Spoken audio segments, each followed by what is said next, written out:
चाहेगा। सासंगत दास जब इस मिशन के साथ जुड़ा था, कल से ही दास बताता जा रहा है कि 10 जुलाई 2010 में दास जुड़ा था। इससे पहले कोई तीर्थ स्थान नहीं छोड़ा, कोई मंदिर गुरुद्वारे कोई मस्जिद नहीं छोड़ी। लेकिन जब शाम को साईं बाबा की पालकी होनी थी और दास को जाना था और शाम को ही दास को राजमाता जी का आगमन हुआ दास के घर के लगभग 200 मीटर दूर ही। तो दास नहीं जानता था निरंकारी मिशन है क्या। दास के चाचा जी ले गए और कहते हैं नमस्कार ही करो। लगभग सासंगत 5-7 महापुरुषों के पीछे से लग गए थे। तो दास ने कहा कि दास तो किसी बाबा को नहीं मानता। यही होता है ना सासंगत, नहीं मानते। लेकिन जब जुड़े, जिस दिन गए और सासंग पैसे नहीं होते थे, दास अपनी सच्चाई बता रहा है, जेब में 2 रुपए नहीं होते थे सासंगत। पापा से जब मांगते थे कहते हैं कि कल दूंगा, पैसे नहीं होते थे। सासंगत चाचा जी ने बोला ये ले 10 रुपए, तू चल मेरे साथ, नमस्कार करनी है, तेरे सारे दुख टलेंगे। सासंग दास ने कहा कि वैसे ही बोलते रहते हैं, चल लो यार, ठीक है। चल गए सासंगत। संगत में जब पहुंचे, 5-7 महापुरुषों के पीछे सासंग लगे, तो राजमाता जी का सासंग चेहरा दास की तरफ था और कह रहे थे, और दास को सासंग डर भी लग रहा था, पता नहीं कहाँ ले आए हैं, किस संगत में ले आए हैं, पता नहीं एक दूसरे के पैर छूते जा रहे हैं, पता नहीं स्टेज पे कौन बैठा है, ऐसा कौन राजा है जो आज बैठा हुआ है। वाकई में सासंग राजा है। जब सासंग दास का दूसरा नंबर था, ऐसे ही सेवदल सासंग पकड़ के नमस्कार करके आगे आगे भेज रहे थे। मैंने चाचा बोला, मैंने चाचा अभी आपको बता रहा हूँ, आप मत जोड़ो, फंस जाओगे आप। ये दलदल है सासंगत, जब एक बार पैर रखोगे तो आप फंस जाओगे, आप चल लो। कहाँ पढ़ रहे हो बाबाओं के। सासंगत चाचा कहते हैं नहीं तू चल।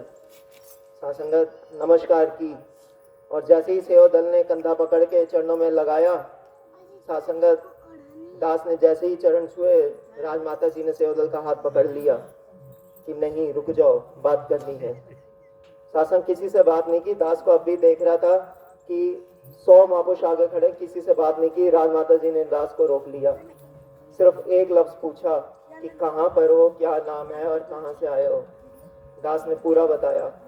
फिर बोला कि माता जी आपको कैसे पता चला। कहते हैं कि नहीं, मैं तेरा ही इंतजार कर रही थी।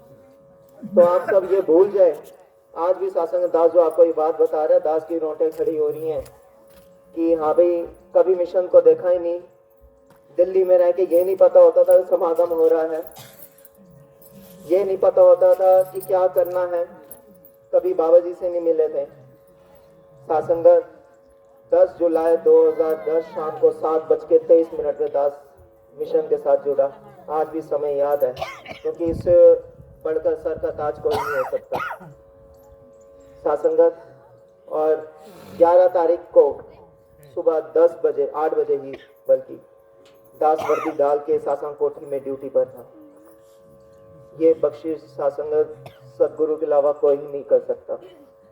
सासंगत वर्दी का फॉर्म भरने के लिए, इस वर्दी को सासंगत डालने में बहुत ताकत चाहिए। सासंगत कितने ही साल लग जाते हैं। आज भी दास आपको सच्चाई बताए, 10 साल से फॉर्म भरा हुआ, आज तक वर्दी के बैग नहीं मिले थे। सच्चाई है महाराज, क्योंकि वर्दी डाल के सेवा करने का जो सौभाग्य है सासंग हर किसी को भी नहीं मिलता। और वाकई में आप इस कीचड़ में से उठ के उस कमल के समान हो जो आप इधर तक आए हो। वरना है किसी में दम तो कितने ही लोग हैं जो अभी यहाँ से गुजर रहे होंगे, वो कहेंगे बस माइक चल रहा है। लेकिन आप वो संत हो जिनको गुरु ने चुना है सासंगत, तो अपनी सासंगत वो अपनी महत्ता बनाइए, वो ताकत बनाइए कि ऐसी क्या है कि गुरु ने आप में से कुल मिला के इस गांव के अंदर नाना करके भी 10,000 महापुरुष होंगे। क्यों आपको चुन के इस संगत में लेकर आए, क्यों ऐसा क्या है। सासंगत एक कहानी दास आपको बताना चाहेगा। एक सासंगत पुजारी मंदिर के अंदर रोज पूजा करने आता था। उम्र टिच सुबह 8 बजे सासंग मंदिर के दरबार खोलता, घंटी बजाता, पूजा करता, आरती करता और उसी के साथ साथ पीछे एक शराबी आता। साथ संगत रोज आता, रोज शराब पी के चप्पल उतारता और मंदिर पे जोर की मारता।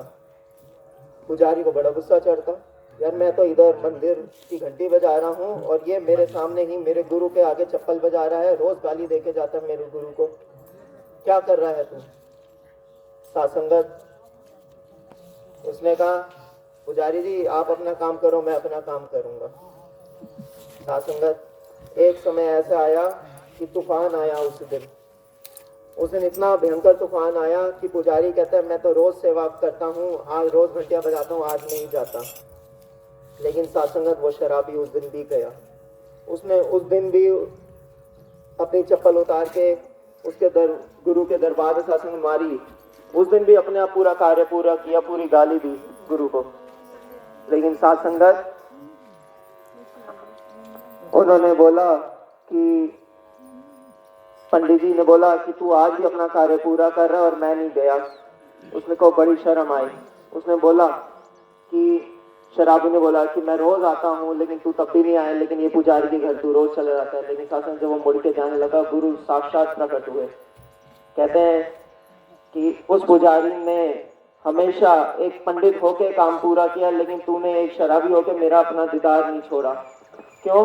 क्योंकि उसको पता था मैं दुनिया के आगे जितना मर्जी गाली दे दूं कोई नहीं सुनेगा, लेकिन ये सुनेगा। साथ संगत दास अक्सर ही दास को अपने क्षेत्र के सुभाष नगर रजौरी दिल्ली के शासन बाल संगत की जिम्मेवारी मिली है। दास ने कभी भी ये नहीं सोचा कि ये जिम्मेवारी दास कैसे पूरी करेगा। हमेशा ही कोशिश की कि समय से पहुंचना, समय से खाना, समय से पीना, समय से सासंग। दास का विजन से ऐसे कि दास कर नहीं पाता समय, फिर भी सासंग क्षमा प्रार्थी होता है। एक दिन सासंगत अक्सर ही संगत में दास कहता है कि यहाँ पर अगर आप घर से चलकर आते हैं तो सासंगत तांबे के भांति हैं, जब आप यहाँ पे आके गीत की बख्शिश रखते हैं तो सासंगत चांदी के भांति हैं, जब आप यहाँ पे आके विचार की भांति रखते हैं तो सासंगत सोने के भांति हैं, और अगर आप यहाँ पे आके एक एक शब्द, एक एक गीत, एक एक विचार अपने जीवन में डाल के उसके ऊपर चलते हैं तो सासंगत मेरे सतगुरु के ताज के भांति है। तो सासंगत वो अब हमें डिसाइड करना है कि मैं सोना बनना चाहता हूँ, चांदी बनना चाहता हूँ। मुझे तो हीरे जवाहरात दिए हैं,